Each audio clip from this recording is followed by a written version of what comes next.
வருஷம் புத்தாண்டு பலனில் முதல் நாளே சதயம். அதனால் கும்பத்துக்கு ரொம்ப வேல்வி அதிகம். இவங்கெல்லாம் கொஞ்சம் ரவுடியாகவும் வைப்பாங்க, கத்தியெல்லாம் காட்டி மாட்டி பேச. சனியோட ஆதிக்கம் இருக்கிறதுனால கொஞ்சம் அட்டகாசம். நான் சொல்றது ரொம்ப லோக்கல்னு சொல்றேன், ஹை லெவலில் இருக்கக்கூடிய ஏஜென்ட்டுகளுக்கு தான். குதிங்கால வலி இருக்கும், சனி பாதத்திலையும் கை வைக்கும், இல்லைன்னா தலையில கழுத்துல கை வைக்கும். இதெல்லாம் சனியோட ஆதிக்கம். கண்டிப்பா ஓடி போயணும் நல்லா திருவண்ணாமலை, இல்லைன்னா சதுகை மலை, பருவத மலை, வெள்ளிங்கை மலை, இப்படி மலையா போய் சுத்திட்டு வாங்க. இந்த மனுஷன் நம்ம சாதாரண ஜனங்களை கும்பராசி சதய நட்சத்திரக்காரங்க, இவங்களுக்கு என்ன நடக்கும் அப்படின்னா, கிடைக்காத சொத்து கொண்டு வந்து இவங்ககிட்ட கொடுப்பாங்க.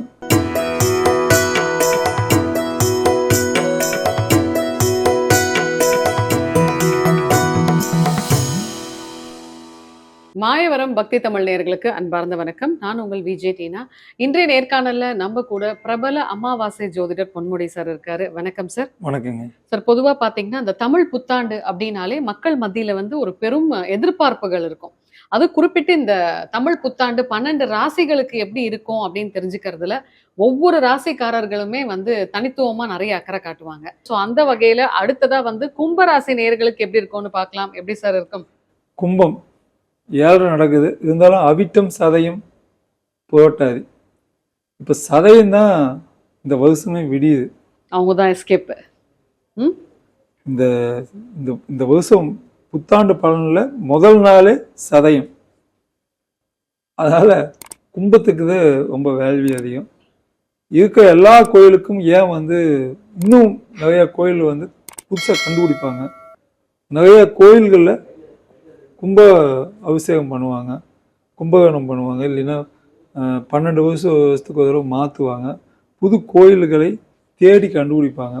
கீழே புதையலை தேடக்கூடிய சூழல் ஏற்படும். இந்த மனுஷன் நம்ம சாதாரண ஜனங்களை கும்பராசி சதய நட்சத்திரக்காரங்க, இவங்களுக்கு என்ன நடக்கும் அப்படின்னா, கிடைக்காத சொத்து கொண்டு வந்து இவங்ககிட்ட கொடுப்பாங்க. உங்க தாத்தா காலத்துல ஒருத்தன் வாங்கினான், பூர்வீக சொத்து, உன் பேர் இருந்ததுப்பா, உன்னை இத்தனை நாள் மறக்க வச்சு ஒழிச்சு வச்சுட்டாங்கப்பா அப்படின்னு காட்டுவாங்க. இப்போ பார்த்தீங்கன்னா பங்கு பத்திரம்னு சொல்லுவாங்க. ஒரு காலத்தில் பங்கு பத்திரம் 30 பத்திரம் வாங்கினேன், 50 பத்திரம் வாங்கினேன், 2000 பத்திரம் வாங்கினேன், சும்மா வாங்கி போட்டுருவாங்க. இவங்க ஜெனரேஷனே முடிஞ்சிருக்கும், அடுத்த ஜெனரேஷன். இப்போ கும்பராசிக்காரங்க அதில் ஒருத்தர் இருந்தானா அந்த ஜெனரேஷன் பெட்டி தூக்குவாங்க. இது என்னன்னு பார்த்தா அது வேல்வியான ஒரு விஷயமா இருக்கும். டாட்டா இது முதல்ல டாட்டா கம்பெனிக்காக தான் வச்சுருந்தான். டாட்டா கம்பெனிக்காக எல்லாம் ஷேர் கொடுத்தான். அதுக்கப்புறம் தான் எல்லாருமே ஷேர்னு வந்துட்டு இருந்தது.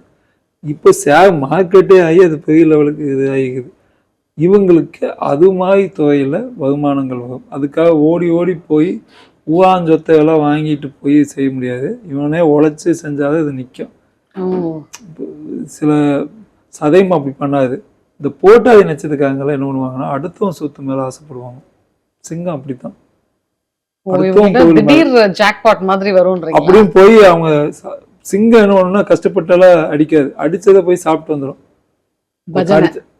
போய் உள்ள தூக்கிட்டு வந்துடும். பயங்கர கஷ்டப்பட்டு புளியை அடிச்சிருக்கும் சிங்கம். அதே பெண் சிங்கம் தான் அடிக்கும், ஆண் சிங்கம் அடிக்கவே அடிக்காது, சாப்பிட்டு ஜாலியா தோணும். அது மாதிரி குணம் தான் போட்டாது நினைச்சிருக்காங்க. இவங்கெல்லாம் கொஞ்சம் ரவுடியாகவும் வைப்பாங்க, கத்தியெல்லாம் காட்டி மாட்டி பேச. சனியோட ஆதிக்கம் இருக்கிறதுனால கொஞ்சம் அட்டகாசம். நான் சொல்றது ரொம்ப லோக்கல்னு சொல்றேன், ஹை லெவலில் இருக்கக்கூடிய ஏஜென்ட்டுகளுக்கு தான். இந்த குரூப்பு நாங்கள் இப்படி எல்லாம் பண்ணுவாங்க. அதெல்லாம் கொஞ்சம் அடக்கி வாசிக்கணும். இப்போ பண்ணிட்டு இருக்காங்க. இதுக்கப்புறம் என்ன ஆகும்னா, 6ஆம் இடத்துல வருது, கெச்சு வச்சு தூக்குவாங்க, ஆபத்து உண்டு. போட்டாதிக்கு மட்டும் சதயம் இதெல்லாம் கப்பு சப்புன்னு உழைச்சி சம்பாதிப்பாங்க.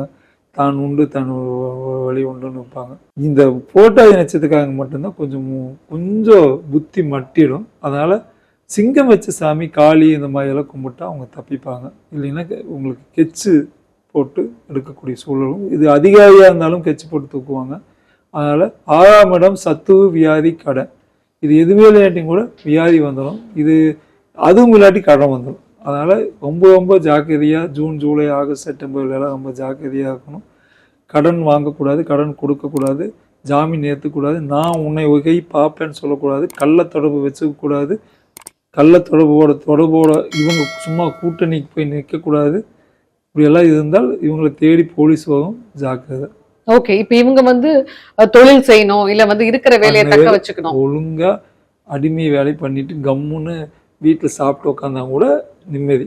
போய் அனாவசியமா போய் வாய் விட்டு மாட்டிக்க வேணும். இப்ப வந்து வீடோ இல்ல திருமணத்துக்கான முயற்சியில இருக்கவங்க பண்ணவே கூடாது. போய் ஏமாந்து பொய்யான இவங்களே பொய்யான வாக்குறுதி கொடுப்பாங்க. எங்கள் வீடு எல்லாமே இந்த வீடு நம்மளுதுமாங்க, போகணும் இப்போ பேங்க்ல இருக்குதுமாங்க, சொத்து அங்கே கிடக்குதுமாங்க, இங்கே இருக்குதுமாங்க. வாய்ஸ் விடல் ஆப்போசிட் பார்ட்டி அதே மாதிரி வருவான். 1000 கோடி இருக்குதுங்கன்னு சொல்லிட்டு வந்து என் பொண்ணை கெடுத்து கல்யாணம் பண்ணிட்டு கடைசியில் இவனும் பொய்யா நிற்பான், இவனும் பொய்யா நிற்பான், 2 பேரும் சண்டை கட்டிட்டு இருப்பான். நீ பொய் சொன்ன, நீயும் தான் பொய் சொன்ன. ஸோ இந்த டெரர் பேசுங்களுக்கெல்லாம் ஆரோக்கியம் எப்படி இருக்கும்? வியாதி வரும், சொல்ல முடியாத வியாதி வரும், கண்டுபிடிக்க முடியாத வியாதி வரும், நரம்பு சம்பந்தப்பட்ட வியாதி வரும், தோல் என்னமோ தெரியல, என்னோட முதுகுல ஏதோ ஒன்று ஓடிட்டு இருக்குதுன்னு சொல்லுவான், தோள்பட்ட வலியுமா, L1 L2 L3 சிக்கல் இருக்கும், குதிங்கால வலி இருக்கும், சனி பாதத்திலையும் கை வைக்கும், இல்லைன்னா தலையில கழுத்துல கை வைக்கும். இதெல்லாம் சனியோட ஆதிக்கம். கண்டிப்பாக ஓடி போய் என்ன பண்ணணும், நல்லா திருவண்ணாமலை இல்லைன்னா சதுகை மலை, பருவத மலை, வெள்ளிங்கை மலை, இப்படி மலையா போய் சுத்திட்டு வரணும். சோ இந்த நீங்க சொன்ன இந்த 3 கோவில்களுக்கு போனா நல்லதா சார்? 5 கோயில் 4 கோயில், திருவண்ணாமலை, அது சொல்லலையே, பருவத மலை, சதுகை மலை, திருவண்ணாமலை, வெள்ளிங்கை மலைன்னு ஒரு மலை இருக்குது, 7 மலை தாண்டணும். இப்போ ஓப்பன் பண்ணியிருக்கான். இன்னைக்கு காலையில கூட சென்னையிலேருந்து நான் பக்கத்து வீதியில் 2 பேர் நடந்து வெள்ளிங்கை மலைக்கு போனால் அடையாளம் என்னதையுமோ நல்ல ஒரு குச்சி எடுத்துட்டு வருவாங்க. 6 வயதுக்கு ஒரு குச்சி எடுத்துட்டு வருவாங்க. அவன் வெள்ளிங்கை மலைக்கு போன அடையாளம் அதுதான். போயிட்டு வரணும். அப்படி ஃப்ரீயாக இருக்கவங்க போயிட்டு வரட்டும். போயிட்டு வந்தால் சிறப்பாக நடக்கும்.